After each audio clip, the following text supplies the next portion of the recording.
और 1 साल का पेपर वो पढ़ते आए, तो उसको कहीं से भी कोई मैगजीन देखने की ज़रूरत नहीं है, क्योंकि अब पेपर बेस्ड क्वेश्चन आ रहा है। जो न्यूज़ में रह रहा है वही क्वेश्चन अब आ रहा है करंट अफेयर्स में। तो किसी ने अगर 1 साल पूरा पेपर कवर किया है, कोई वो भी राष्ट्रीय संस्करण आपको करना होगा, तो अगर वो किए हुए हैं तो फिर आपको करंट अफेयर नहीं भी देखिएगा तो चलेगा। लेकिन अगर आप नहीं किए हैं तो किसी एक मैगजीन के भरोसे आप नहीं रह सकते हैं, आपको अलग अलग मैगजीन पढ़ना होगा।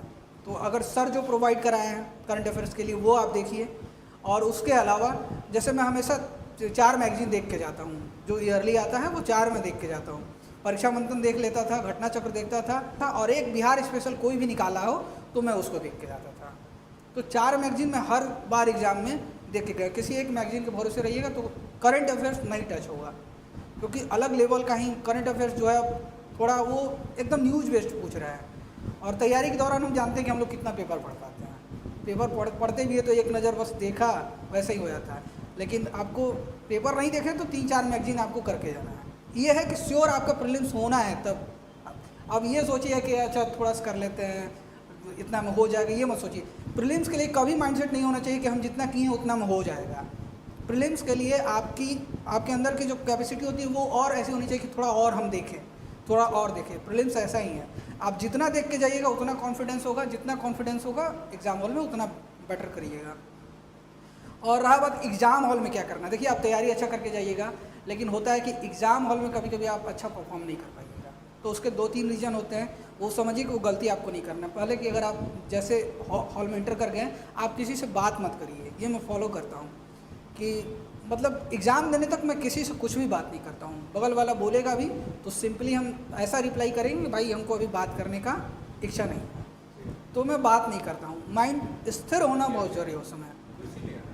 और दूसरा है कि क्वेश्चन जब आ गया, अच्छा आप लोग देते हो फुल लेंथ टेस्ट दिया आप लोगों ने, तो मतलब 2 घंटे में कितनी बार क्वेश्चन को पढ़ते हो? पूरा क्वेश्चन अगर पढ़ना हो कितनी बार पढ़ जाते हो? टाइम, हाँ, कितना बार पढ़ जाते हो? 2 बार, ठीक है, अच्छा है। देखिए मैं 3 बार पढ़ जाता हूँ फुल क्वेश्चन उसी 2 घंटे के अंदर, पूरा 3 बार मैं पढ़ दूँगा। तो उसके लिए तरीका है, क्या है कि जब जैसे क्वेश्चन आया तो पहले मैं एक बार पूरा पलट के देखता हूँ और सेक्शन देखता हूँ। जैसे पहले कौन सेक्शन आया है, सबका सेट अलग अलग होता है तो सेक्शन अलग होगा।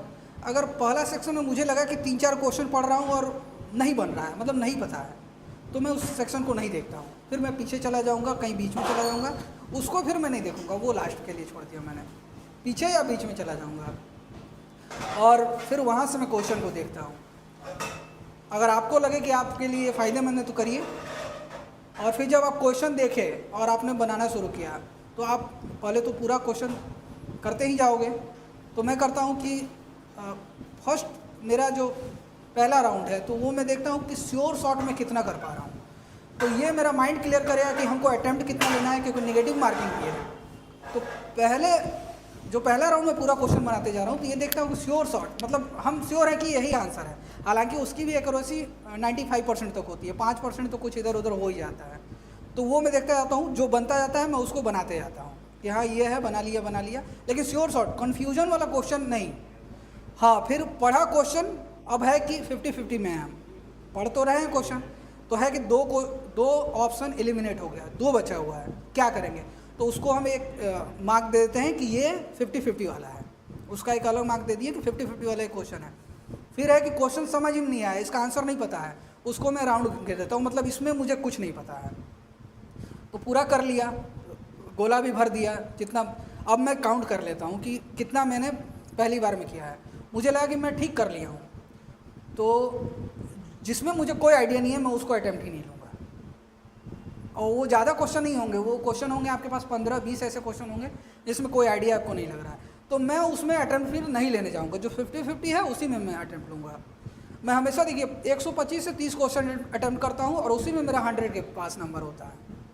तो एक्यूरेसी मेरी ठीक ठाक है। ऐसा नहीं है कि मैं 145 कर रहा हूँ तब ऐसा आ रहा है, क्योंकि अगर मैंने देख लिया कि मैं पहली बार में 85 से 90 क्वेश्चन अगर मैं कर चुका हूँ, 80+ क्वेश्चन कर चुका हूँ, तो मैं जिसमें एकदम कंफ्यूज हूँ, कुछ नहीं पता है, आंसर ही नहीं पता है, उसको अटैम्प्ट लूँगा ही, उसको छोड़ दूँगा, वो 15-20 क्वेश्चन छोड़ दूँगा। मैं लूँगा किसमें, जो 50-50 वाला है उसका सारा फिर ले लूँगा।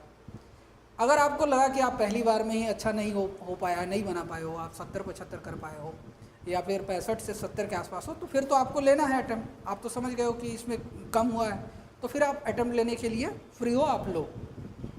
तो इस तरीके से अगर आप करेंगे तो होगा क्या कि 3 राउंड क्वेश्चन आप पढ़े जाएंगे उस दौरान। और हाँ, प्रीलिम्स में क्वेश्चन ध्यान से पढ़ना बहुत ज़रूरी है, क्योंकि पिछली बार मेरा खुद ही 71वीं में हिस्ट्री का क्वेश्चन गलत चला गया, क्योंकि थोड़ा सा एक्साइटमेंट था, अरे इतना इजी क्वेश्चन है, एक बार पढ़ा, ऑप्शन को देखा नहीं और तुरंत गोला कर दिया है। तो 1-2 क्वेश्चन में ऐसा मेरे साथ हो गया। तो ये है कि आपको क्वेश्चन ध्यान से पढ़ना है, लेकिन तेज़ भी पढ़ना है। अगर स्लो पढ़िएगा तो क्वेश्चन भी रहेगा कि लास्ट में क्या होगा कि टाइम थोड़ा कम होगा, गोला भी करना है आपको। कुछ लोग होते हैं कि पहले बना लेंगे फिर बाद में गोला करते हैं, मैं वो कभी फॉलो नहीं करता हूँ। मेरा है कि पहला राउंड में जितना मैं श्योर हूँ मैं उसे करूँगा और उसी समय गोला भी कर दूँगा, लास्ट में मेरे पास बर्डन नहीं रहेगा। और हमेशा है कि मैथ्स रीजनिंग जो है मैं लास्ट में बनाता हूँ, ठीक है। पहले जीएस जो अपना कर लिया, उसके बाद उधर करना है। तो 10 क्वेश्चन है तो आप उसमें से कितना भी आपको हिसाब से लगा कि अच्छा नहीं किया, फिर भी 7 क्वेश्चन वहाँ सही हो जाएगा आपका, वो 7 क्वेश्चन हो ही जाता है। अच्छा जाने का मतलब है कि 9 क्वेश्चन हो जाएगा, 10 भी क्वेश्चन हो जाएगा। तो अच्छा, वो 10 नंबर लेकिन बहुत एडवांटेज वाला है। अगर वो 10 नंबर में आप अच्छा कर रहे हैं तो आपका नंबर क्या होगा, कटअप से थोड़ा सा ऊपर चला जाएगा। कटअप तो आप क्रॉस कर जाओगे जीएस से, उससे ऊपर चला जाएगा। अब बोलिए आपको और क्या क्वेश्चन है? हाँ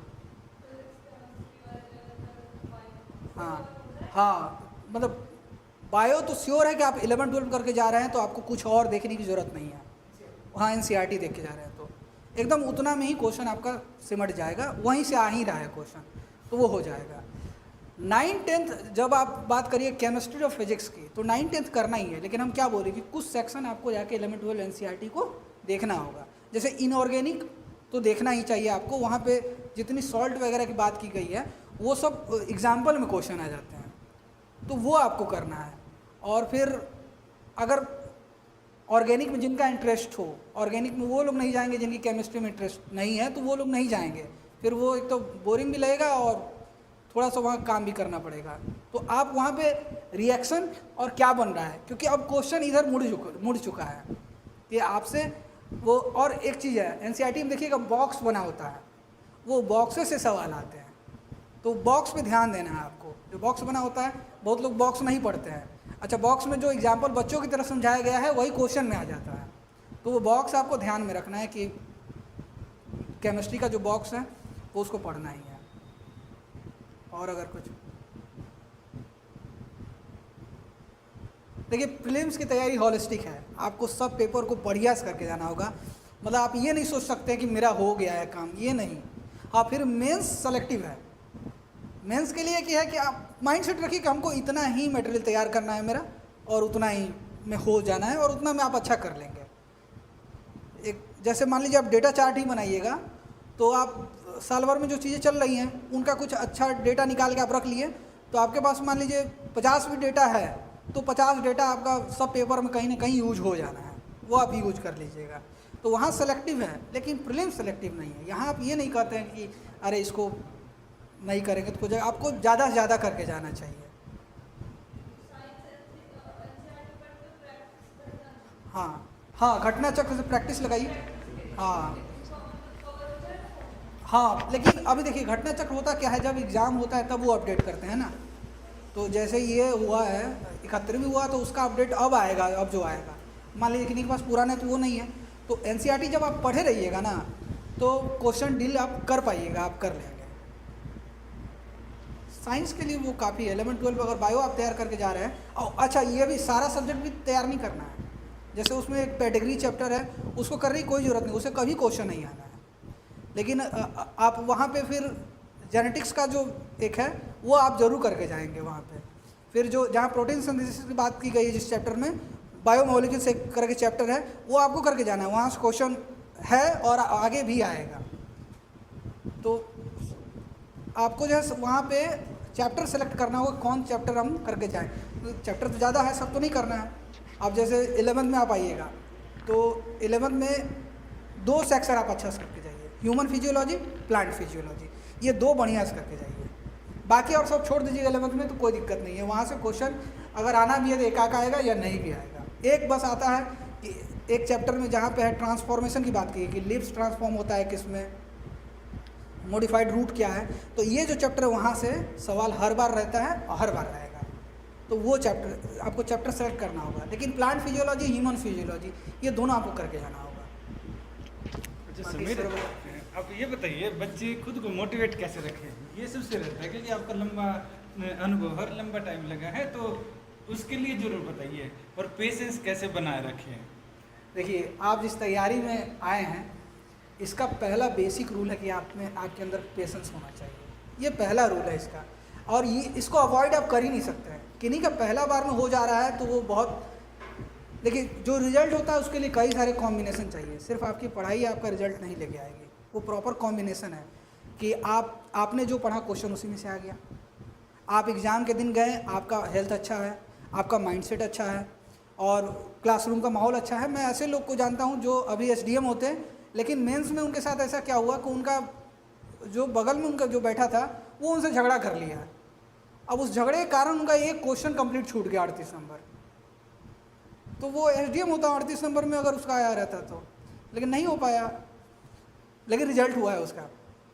तो ये है कि एग्ज़ाम हॉल का क्या माहौल है, और फिर उसके बाद आगे कैसे बच्चे उस बार बैठे हैं, कैसा परफॉर्म हुआ है, तो सारा कॉम्बिनेशन जब बैठेगा तब आपका रिजल्ट बनेगा। तो आपको ये पेशेंस रखना होगा कि हम लगे रहेंगे तो हो जाएगा। और इसका सबसे अच्छा एग्जाम्पल मैं खुद ही हूँ कि मैं 64वीं में मेरा पीटी नहीं हुआ, 65वीं से पीटी मेंस इंटरव्यू मैं लगातार फेस करते आ रहा हूँ। हर बार जाता था, मेरिट का इंतज़ार करता था, नहीं होता था, एक दिन निराश होता था, अगले दिन से था कि अच्छा। और बीपीएससी ऐसा इधर कर दिया कि आपको रोने का भी ये मौका नहीं दी थी। आप देखिए रिजल्ट होता है, अभी भी देखिए रिजल्ट हुआ है, अगले 20 दिन के बाद प्रीलिम्स है, तो ये रोने का भी मौका नहीं देती कि आप एक सप्ताह बैठ के शोक मना रहे हैं कि अरे यार मेरा मेरिट में नहीं आया है। तो ऐसा भी नहीं है। तो एक दिन में निराश होता था, अगले दिन से है, क्योंकि करना तो यही था, मेरा माइंडसेट क्लियर था कि हमको करना यही है। और शुरुआत में मैं इधर उधर फॉर्म भी डालता था, जैसे दरोगा का मैंने फॉर्म डाला, दोनों बार मेरा प्रीलिम्स मेंस दोनों हुआ, फिजिकल नहीं हो पाया, कुछ ना कुछ फिजिकल के दिन ऐसा हो गया। अच्छा, एक बार फिजिकल के दिन मेरा एक्सीडेंट हो गया, मैं जा रहा था, एक्सीडेंट हो गया, पैर में चोट लग गया, दौड़ ही नहीं पाया उस दिन। तो यही एक कॉम्बिनेशन, आपको जहाँ होना रहेगा वो कॉम्बिनेशन बनेगा, लेकिन आपको प्रयास करते रहना होगा। तो वहाँ नहीं हुआ। रेलवे में इसमें एनटीपीसी जो आया था उसमें भरा था, उसमें भी पीटी मेंस हुआ, मेरिट नहीं बना वहाँ पे भी। तो फिर क्या हुआ, 68वीं के बाद से जब पैटर्न चेंज हुआ तो मैंने माइंड सेट कर लिया कि भाई करना तो यही है, तो फिर उधर नहीं भटकना है। उसके बाद से फॉर्म डालना छोड़ दिया, कोई दूसरा फॉर्म नहीं, ओनली बीपीएससी के लिए हम फॉर्म डालते थे और इसी का वेट करते थे कि जब आएगा मेंस लिखेंगे और करना है। तो फाइनली देखिए 70वीं में, अच्छा एक चीज़ और है, पटना में मेरा 6 साल का तैयारी रहा, और जब 69वीं तक नहीं हुआ तो घर वाले बोले कि अब, घर वाले भी थोड़ा सा हो जाता है कि भाई इतना दिन से नहीं हो पा रहा क्या, तो बोले कि कुछ और देखना चाहते हो तो देखो, कहीं और आगे जाना है तो जाओ। तो फिर कैसे कैसे बात बनी कि एक बार दिल्ली चल के देखते, क्योंकि मेरा जूनियर दिल्ली आया और वो 6 महीने यहाँ पे तैयारी करके गया और 69वीं में डीएसपी बन गया। तो फिर वहाँ से मुझे लगा अरे यार ये गया, फिर उससे बातचीत हुई तो बोला कि भैया माहौल अच्छा है और अगर आपको अच्छा गाइडेंस मिल जाएगा तो वहाँ ठीक कर लीजिएगा, तैयारी करने वाले लोग हैं। तो बोले ठीक है, एक बार जाके देखते हैं। तो फिर वहाँ से हम यहाँ आए, मुखर्जी नगर में घूमे, सारे इंस्टीट्यूट गए। तो मेरा ये कंसर्न था कि देखिए मेरे पास इंफॉर्मेशन पर्याप्त थी, फैक्ट्स ठीक था, ये था कि मुझे ऐसा कोई चाहिए जो ये पकड़ सके कि हम गलती कहाँ कर रहे हैं, मेंस में पेपर में हम मेरी गलती कहाँ हो रही है, वो पकड़ के वो मेरा सुधार करे कि मेरा रिजल्ट हो जाए। तो मैं सबसे गया, मिला, तो पूछा कि भाई हमारी कॉपी कौन चेक करेंगे। तो उन्होंने कहा कि यहाँ जो लड़के जो यूपीएससी मेंस लिखे हैं, जो इंटरव्यू फेस किए हैं, वो लोग चेक करते हैं। तो हम बोले कि मेरे तरह स्टूडेंट हैं, तो उनको उनकी समझ भी मेरे आसपास होगी, तो मेरी कॉपी क्या इवेल्यूएट करेंगे, मेरा कॉपी तो पहले से फंस रहा है, उस पर कुछ हो नहीं पा रहा है। तो मुझे ऐसा चाहिए कि भाई जहाँ शिक्षक हो, स्वयं हो, और 1 to 1 कन्वर्सेशन हो, मेरा एक एक समस्या पे बात हो कि भाई कैसे करना है।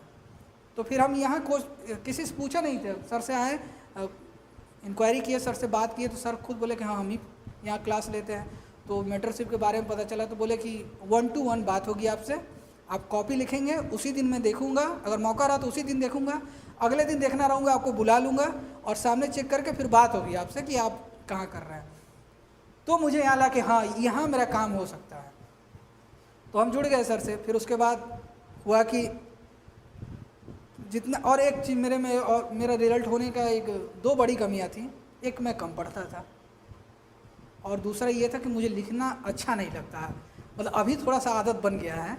हम अगर अच्छी बुक अच्छी लग गई तो मैं उसे दिन भर पढ़ सकता हूँ, लेकिन अगर बोल दे कि भाई 2 घंटा लिखना है तो हमको लिखना अच्छा नहीं लगता था। मैं क्या करता था, हमेशा मेंस देने से पहले 2-2 पेपर सबका लगा लिया, फुल लेंथ, पेपर 1 पेपर 2, 2-2 सबका कर लिया। फिर लगता था कि अच्छा हो गया, याद है ही, फैक्ट लिख ही लेंगे।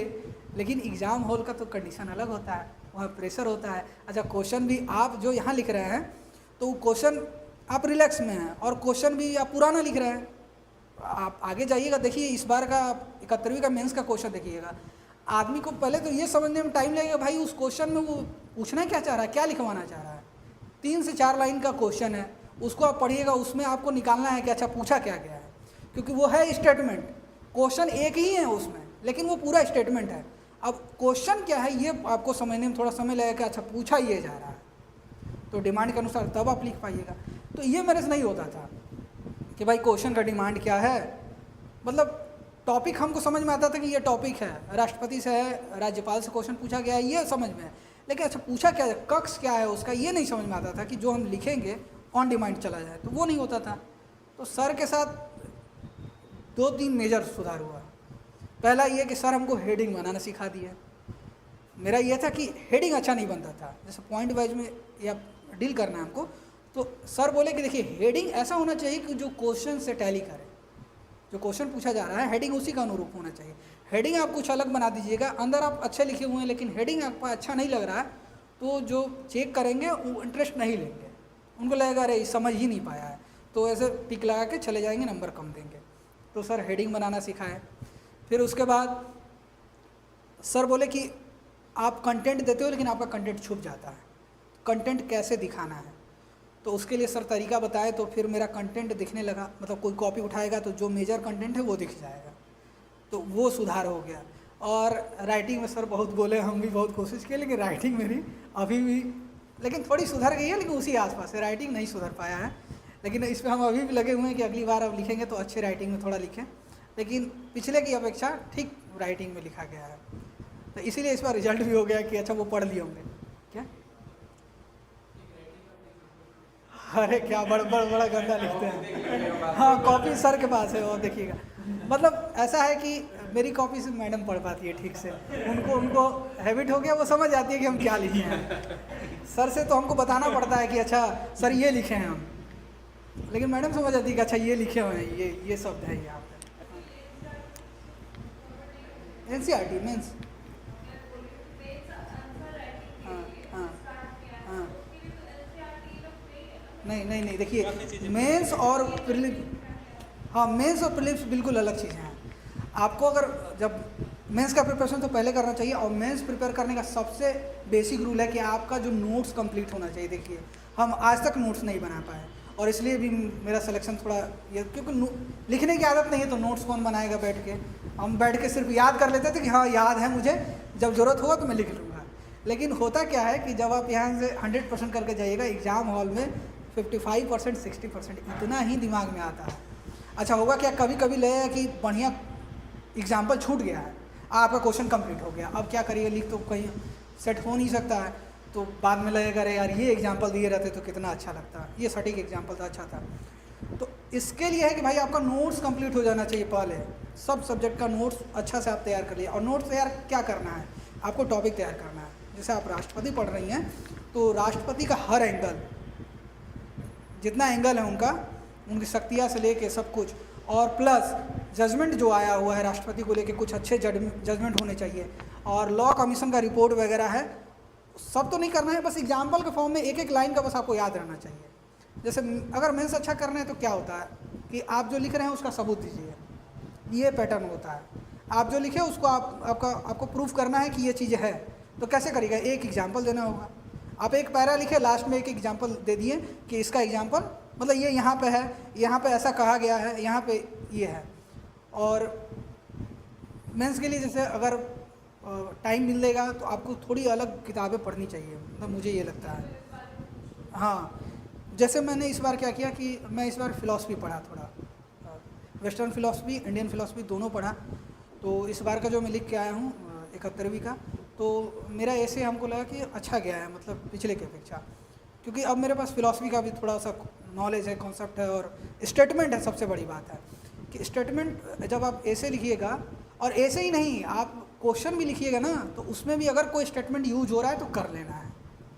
अच्छा, कुछ लोग ऐसा करते हैं, डेटा के साथ ब्लफ भी करते हैं। मेरे एक ऐसे दोस्त हैं कि वो डेटा ब्लफ भी किया है, तो उनको नंबर मिल गया। लेकिन ये रिस्की चीज़ है थोड़ा, क्योंकि वो अगर एक साथ कई सारी कॉपियाँ देख रहे हैं और वो डेटा सब में एक जैसा आ रहा है, अगर आपके कॉपी में वो डेटा अलग हुआ है, तो वहाँ पे नंबर अच्छा आपका कम हो जाए, वो समझ जाएंगे ये ब्लफ कर रहे हैं। तो डेटा के साथ थोड़ा सा सतर्क रहना है कि श्योर शॉट है तभी डेटा देना है, न तो नहीं देना है, कोई दिक्कत नहीं है।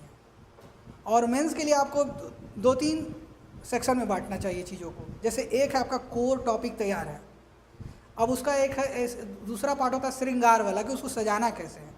तो उसके लिए आपको साल भर में जो है जितने रिपोर्ट्स वगैरह अच्छे रिपोर्ट्स आए हैं उनमें जो डेटा है उसका आप एक पूरा शॉर्ट नोट्स तैयार कर लीजिए कि ये शहरीकरण से जुड़ा हुआ है, ये प्रदूषण से जुड़ा हुआ डेटा है, ये आपको लॉ एंड ऑर्डर से जुड़ा हुआ डेटा है, और ये सरकार कुछ की है, ये स्कीम है, उसका डेटा है। तो एक शॉर्ट नोट्स ऐसा तैयार होना चाहिए।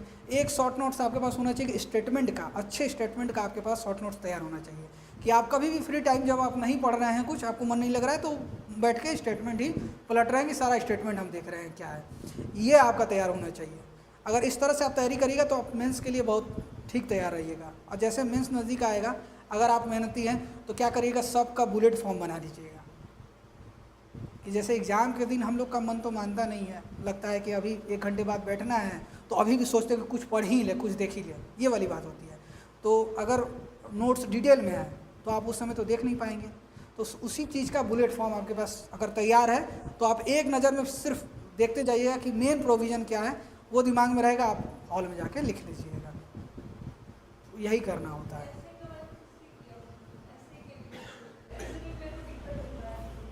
ऐसे अगर आपका दोनों पेपर जीएस तैयार हो जाएगा तो ए से 50% आपका तैयार हो जाएगा। जीएस दोनों तैयार है तो 50% ए से तैयार है। 50% में बचे के लिए क्या करना है कि बिहार में जो चीज़ें घटनाएं घट रही हैं उनका एक शॉर्ट नोट्स आपको तैयार करना होगा। क्योंकि जब आप ए से लिखेंगे या फिर क्वेश्चन लिखेंगे और बिहार का कुछ उसमें डालेंगे तो आपका 1 नंबर बढ़ जाएगा। उस क्वेश्चन में आपने कैसा भी लिखा हो, अगर वो 9 देना चाहेगा तो 10 देगा। तो बिहार पे आपको नज़र रखना है कि जहाँ भी यूज हो रहा है कि यहाँ बिहार का मेरे पास एग्जाम्पल याद है तो बिहार यूज कर लेना है। और है कि फ़िलॉसफी अगर आप टाइम मिलेगा आपको तो आप फ़िलॉसफी ज़रूर देख लें। कोई फ़िलॉसफी का शॉर्ट नोट्स हो तो वो देख लें। हम तो जैसे हरिंदर सर की एक बुक आती है ना, इसका, हाँ, वेस्टर्न नहीं, इंडियन फ़िलॉसफी की हरिंदर सर की, तो वो पढ़ लिया मैंने। ओपी गाबा की वेस्टर्न फ़िलॉसफी आती है तो वो मैंने पढ़ा था, दोनों मैंने पढ़ा था। तो थोड़ा फ़िलॉसफी पढ़ा रहेगा तो ऐसे में वो काम करेगा, वो कंप्लीट करेगा। एग्जाम्पल आपके पास अच्छे होने चाहिए। और सबसे ज़रूरी चीज़ ये है कि आप ऐसे के डिमांड को समझिए। देखिए ऐसे कैसे बदला है, पहले ऐसे का अप्रोच था तो हॉलिस्टिक था, अब ऐसे का जो पूछा है वो सेंट्रिक हो गया है। अगर महिला से भी पूछा है पिछले 2 बार जो भी क्वेश्चन पूछा है, तो एक बार सिर्फ राजनीतिक सशक्तिकरण की बात की है उसने, एक बार न्यायिक सशक्तिकरण की बात की है कि जुडिशियल जो शिथिलता है वो कैसे सशक्तिकरण को प्रभावित कर रहा है। तो अब स्पेसिफिक हो गया, तो जब जैसे ही स्पेसिफिक हो जाएगी तो आपके पास क्या होगा, कंटेंट कम हो जाएगा। अगर सिर्फ सशक्तिकरण की बात हो तो आप बहुत सारा आपके पास है, आप पेज कम पड़ जाएगा, लिख दीजिएगा। लेकिन स्पेसिफिक होगा तो आपके पास क्या होगा, कंटेंट कम होगा। तो वहाँ के लिए आपको रखना क्या है कि वहाँ आपके पास अच्छे एग्जाम्पल हो, कुछ बिहार की घटनाएं हो, वो हो, इंस्पिरेशनल स्टोरी हो आपके पास कुछ। और सबसे ज़रूरी चीज़ है कि आप सप्ताह में 2 दिन ऐसे लिखिए, मतलब 2 से 3 दिन गैप करके एक दिन बैठ के ऐसे लिखिए। अगर आप फुल लेंथ नहीं लिखना चाह रहे हैं तो 2 ही लिख लिए, लेकिन ऐसे आपको लिखना चाहिए जब तक आपका मेंस नहीं हो रहा है। ऐसे से क्या होगा कि एक तो है कि आपके शब्द की अशुद्धि दूर हो जाएगी, आप चेक करिएगा बार बार, तो जहाँ गलती करिएगा वहाँ नज़र जाएगा तो वो दूर हो जाएगा। फिर आप ये सोचिए कि हम भूल कहाँ रहे हैं, कौन सा पॉइंट भूल गए, तो वो रिवीजन होगा। और बाकी GS1 और GS2 तैयार होगा तो वो ऐसे में वही यूज होता है। GS1 GS2 तैयार आएगा वही यूज होगा ऐसे में। तो वो क्या था एक बार बताइए। जो देखिए वो 4 लोगों का बोर्ड बनता है। एक तो हाँ, एक तो चेयरमैन होते हैं, बाकी 3 सदस्य होते हैं। तो बात शुरुआत चेयरमैन करते हैं और वो इंटरेस्ट दिखा भी सकते हैं कि 2-4 क्वेश्चन पूछ ले आपसे, और ऐसा भी हो सकता है कि क्वेश्चन में इंटरेस्ट नहीं दिखाए, उनको क्वेश्चन नहीं पूछना है, वो इंट्रोड्यूस करा देंगे बोर्ड से आपको कि आपका सब्जेक्ट क्या है और आप कब किए हैं, अपना ग्रेजुएशन कब किए हैं, ग्रेजुएशन सब्जेक्ट क्या है, ऑप्शनल क्या है। इन 3 चीज़ों से इंट्रोड्यूस करा देंगे बोर्ड को। बाकी 3 जो सदस्य उनका काम है क्वेश्चन पूछना। तो देखिए इंटरव्यू बहुत अनसर्टेन चीज़ है, किसी भी चीज़ पे जा सकता है। संभावना यही रहती है कि आपके ऑप्शनल और आपका जो ग्रेजुएशन का सब्जेक्ट है उससे पे जाए, लेकिन फिर भी वो अनसर्टेन चीज़ है। जैसे मेरे साथ तो एकदम हमको लगा कि हमेशा हमको जो बोर्ड मिलता था बहुत अनसर्टेन होता था मेरा, जब भी हुआ तो। इस बार भी जब इंटरव्यू हुआ तो बहुत अनसर्टेन था, लेकिन इस बार में माइंड सेट मतलब मैं प्रिपेयर्ड था कि मैं जब कहूँगा कि मैं 5वीं बार इंटरव्यू में अपियर हो रहा हूँ तो वो मुझसे क्वेश्चन नहीं पूछेंगे, फिर वो देखेंगे कि प्रशासक बनने लायक है कि नहीं। तो प्रशासक बनने लायक क्या चीज़ें देखी जाएंगी? पहला, प्रेशर झेल पाता है कि नहीं। दूसरा, प्रेशर में अच्छा कर पाता है कि नहीं। तीसरा, माइंडसेट क्या है, कैसा माइंडसेट का है, झूठा तो नहीं है, ब्लफ तो नहीं करेगा, कोई कैरेक्टर कमियां तो नहीं है इसके अंदर। तो ये सब चीज़ें चेक करी जाएगी। फिर कि क्या स्पेशल कुछ सोच सकता है कि नहीं, अगर इसको मौका दिया जाए तो स्पेशल कुछ सोच पाएगा कि नहीं। तो हम पहले से समझ गए थे कि अगर मेरे से हुआ तो ऐसा होगा, तो हम तैयार करके गए थे, एक बाकायदा एक डेवलपमेंट मॉडल तैयार करके गए थे अपना, कि हम अगर हमको मौका मिलेगा तो हम बिहार के लिए कौन सा मॉडल देंगे और वो कैसे काम करेगा, क्या उसमें किया जा सकता है, उसका प्रॉपर हर एंगल से क्वेश्चन सोच के उसको हम तैयार कर लिए थे कि अगर हुआ तो ये बोल देना है और बात इसी पे होगी। और हुआ भी यही कि मतलब चेयरमैन हमसे क्वेश्चन पूछे और इंट्रोड्यूस कराए और हम बोले कि बॉटनी मेरा ग्रेजुएशन का सब्जेक्ट रहा है, तो बॉटनी से लगातार 5 क्वेश्चन पूछे, मतलब पहला इजी, फिर डीप, फिर डीप, फिर डीप। 5 क्वेश्चन का जब जवाब दे दिए तो संतुष्ट हो गए, स्माइल किए, फिर पास किए बगल वाले सर को। तो वो फिर पूछे कि अच्छा, मतलब बात हो गई थी कि भाई आपका कौन सा अटेम्प्ट है, क्या कर रहे हैं। जैसे हम बोले कि सर 2018 में ग्रेजुएशन कंप्लीट हुआ, तो बोले कि उस समय से क्या कर रहे हैं, तो बोले कि सर प्रिपेयर कर रहे हैं सिविल सर्विसेज का। तो प्रिपेयर ही कर रहे हैं, अभी तक सर्विस में नहीं कहीं नहीं सर। तो फिर बोले कि तो बगल वाले ये सब बोर्ड तो सुन लिया था, तो वो बोले कि भाई आप यहाँ आना चाह रहे हैं, इतना प्रयास कर रहे हैं, क्यों आना चाह रहे हैं। तो मेरा आंसर ये था कि सर ये जो सेवा का पद है ये ऐसा पद है सर जहाँ से मास पे लोगों के लिए कुछ किया जा सकता है यहाँ से। तो बोले कि अच्छा तो बताइए कि आप क्या कीजिएगा, किसान के लिए आपको मौका मिलेगा तो क्या कीजिएगा। तो मेरा मॉडल हम जो तैयार कर रहे थे, देखिए 2 चीज़ें थी, एक तो कि सामान्य प्रशासन में जो चुनौतियाँ होती हैं उनको कैसे टैकल करेंगे हम, और दूसरा ये था कि किसान मेरे नज़र में था कि भाई किसान को तैयार करके चलिए। अगर किसान की बात जरूर, बिहार है तो किसान की कृषि की बात होगी, किसान की बात होगी। तो किसान माहौल का एक हम कॉन्सेप्ट तैयार किए थे, कभी मौका मिला तो हम बिहार सरकार को अपना मॉडल देंगे भी कि अगर इस पर काम किया जाए तो वो पूरा किसान मॉल का कॉन्सेप्ट तैयार किए थे कि अगर पर ब्लॉक या पर डिस्ट्रिक्ट एक मॉल स्टेबल किया जाए किसानों के लिए, तो वो पूरा मॉडल हम एक्सप्लेन किए। तो सर क्रॉस क्वेश्चन किए 2-3 कि इसमें ये चुनौतियां हैं, कैसे टैकल करोगे। तो तैयार था, बताया कि सर ऐसे कर लेंगे। फिर बोले कि यहाँ तो फर्टिलिटी कम हो रही है, उसको कैसे टैकल करोगे। तो बोले सर मॉल के अंदर ही एक लैब स्टेबल किया जाएगा जो उस क्षेत्र का मिट्टी का नमूना जाँच करेगा, और सर उर्वरता कम हो रही है इसका, और वजह यह है कि लोग जो खाद का प्रयोग कर रहे हैं वो अनियंत्रित रूप से कर रहे हैं। अगर प्रॉपर करेंगे तो उर्वरता सर हमारी जो मिट्टी है उसकी क्वालिटी इतनी अच्छी है कि वो जल्दी ख़राब नहीं होगी। तो फिर वो संतुष्ट हो गए। तो जैसे ही किसी भी टॉपिक पे अगर बोर्ड आपसे संतुष्ट हो गया, फिर आपको ज़्यादा ड्रिल नहीं किया जाएगा, उसके बाद सब नॉर्मल हो जाएंगे।